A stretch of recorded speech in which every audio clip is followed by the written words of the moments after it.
Ya kami akan tetap, menampung semua aspirasi, masukan dari masyarakat dan, kami minta, masukan dari semua, masyarakat untuk membantu memperbaiki kinerja dari DPR untuk bisa sama-sama kita perbaiki dan, dalam membangun bangsa dan negara. Sekarang kalian mengatakan bahwa kita akan mendengarkan aspirasi dari masyarakat. Kita akan melaksanakan aspirasi dari masyarakat tanpa menjelaskan aspirasi apa yang kalian maksud, aspirasi apa yang kalian dengar dari masyarakat. Sudah terlalu banyak kata-kata kosong, janji-janji kosong yang dilemparkan kepada kita semua dan tidak ditepati. Tapi kali ini kita menuntut kalian untuk punya akuntabilitas, untuk bertanggung jawab dengan kata-kata kalian bahwa kalian akan melakukan aspirasi dari masyarakat. Bagaimana anggota parlemen yang berjumlah 580 orang dibayar dari pajak masyarakat itu tidak berhasil mendengarkan aspirasi masyarakat. Sementara gerakan-gerakan di sosial media yang tidak dibayar oleh siapapun yang terjadi secara sukarela bisa mencapai pergerakan yang seperti ini.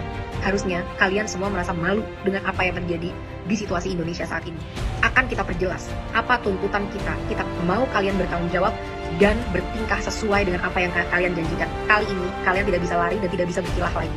Karena aspirasinya sudah sangat jelas dari masyarakat. Pada sebelum 5 September pukul 23.59, ini adalah 12 hal yang kita tuntut dari kalian kalau memang kalian mau menunjukkan bahwa kalian masih berpihak kepada masyarakat. Pertama, sahkan rancangan undang-undang perampasan aset sekarang juga, sebelum 5 September, tengah malam. Kedua, pecat anggota DPR yang terbukti menghina rakyat, Ahmad Syaroni, Deddy Sitorus, Bambang Pacul, dan yang lain-lain itu yang berjoget-joget di parlemen. Mereka yang hanya mewakili kepentingan partai politik dan tidak kredibel untuk merepresentasikan kita, apalagi membuat kebijakan-kebijakan.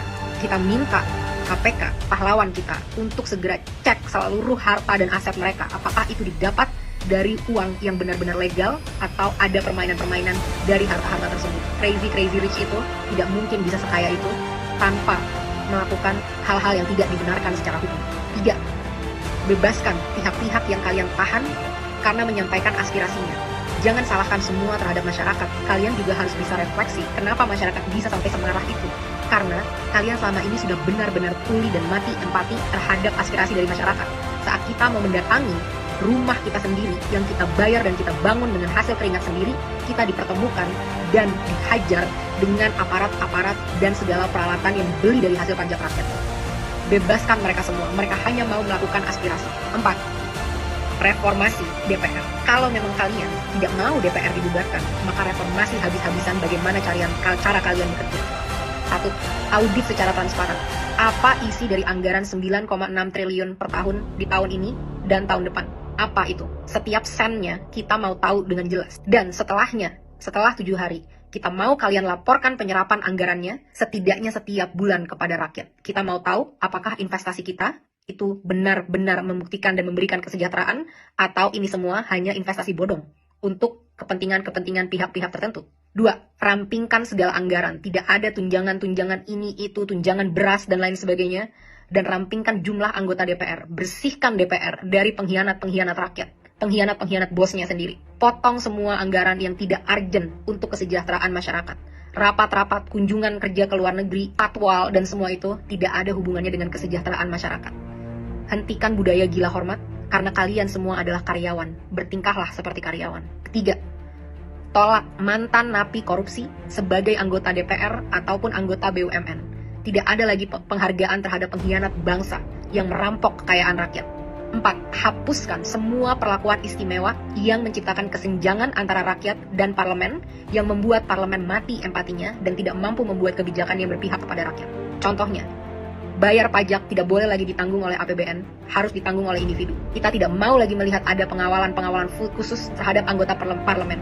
Mereka harus bertingkah layaknya masyarakat. Semua hidup kita urgent, apalagi kita yang bayarin gaji kalian dan infrastruktur dan operasional keberlangsungannya negara ini. Kita yang lebih penting dibanding kalian. Transportasi, tidak ada tunjangan mobil, cukup tunjangan untuk naik transportasi umum. 4.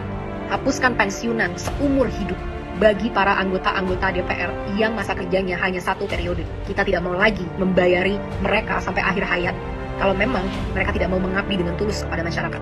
Kedepannya, kita mau KPK atau BPK untuk meninjau dan memeriksa harta dari segala anggota DPR, dan kita mau transparansi yang besar-besaran. Semua rapat-rapat, diskusi, kita mau itu ditunjukkan live secara online ke rakyat.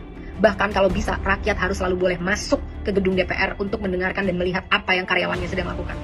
Kelima, tunjangan gaji dan tunjangan-tunjangan yang lain, total take home pay, total yang bisa kalian bawa pulang, tidak boleh melebihi 5 kali upah minimum UMR nasional dari masyarakat. Harus jelas kemana setiap anggaran-anggaran ini, dan kita mau jelas berapa yang diterima. Tidak boleh lagi ada kesimpang siuran yang berkata ada yang menerima segini, segitu, dan lain sebagainya. Harus jelas berapa yang diterima sebagai take home pay, kita harus tahu itu.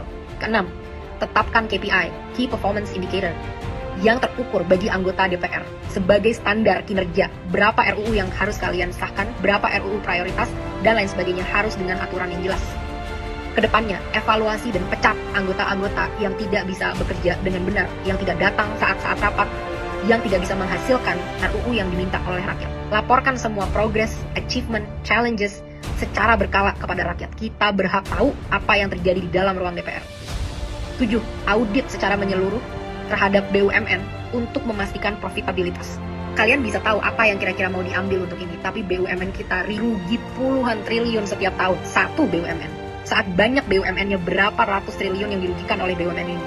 Benar-benar tidak capable dalam memanage usaha badan milik negara.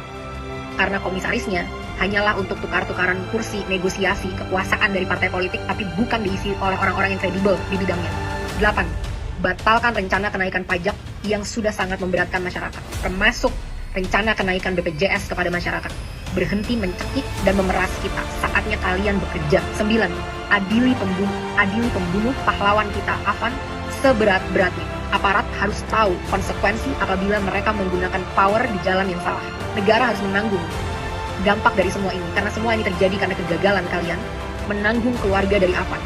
Lengserkan Kapolri. Kapolri telah gagal memberikan komando untuk melindungi masyarakat. 10. Berikan standar gaji yang layak terhadap pahlawan bangsa kita, guru-guru di Indonesia, termasuk juga nakes-nakes di Indonesia. 11.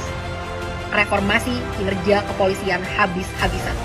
Mereka harus profesional, berpihak dan berempati kepada rakyat, punya kemampuan emosi yang baik, sehingga tidak menyalahgunakan senjata sebesar itu yang mereka punya. Mereka di sini untuk melindungi rakyat, bukan untuk membela kepentingan penguasa. Saat kasus-kasus terjadi, banyak banget yang loyo, lama, dan lain sebagainya. Tapi saat itu tentang demonstrasi, betapa canggih alat-alat yang kalian punya. Betapa banyak amunisi yang kalian punya untuk ditembakkan kepada masyarakat yang membayar gaji mereka setiap hari. Reformasi ini semua. Aspirasi sudah sangat jelas. Kalian punya 7 hari untuk bisa mewujudkan ini kalau memang kalian pantas memegang kedaulatan rakyat. Kita akan buktikan bersama-sama apakah kalian mampu dan benar-benar capable dalam melakukan ini, atau benar apa yang memang kita inginkan untuk membubarkan DPR. DPR tidak harus bubar kalau kalian benar-benar bisa bertanggung jawab dengan kekuasaan kalian dan menampung aspirasi rakyat. Jangan sampai ada lagi darah-darah dari pahlawan-pahlawan demokrasi kita yang bercerceran di jalan. Jangan sampai ada lagi intimidasi untuk orang tidak bersuara di negaranya sendiri. Hentikan segala intrik-intrik politik yang menjijikan dan busuk ini. Mulai bekerja dari sekarang. Buktikan 7 hari dari sekarang, mampukah kalian bertanggung jawab, pantaskah kalian digaji dari duit masyarakat.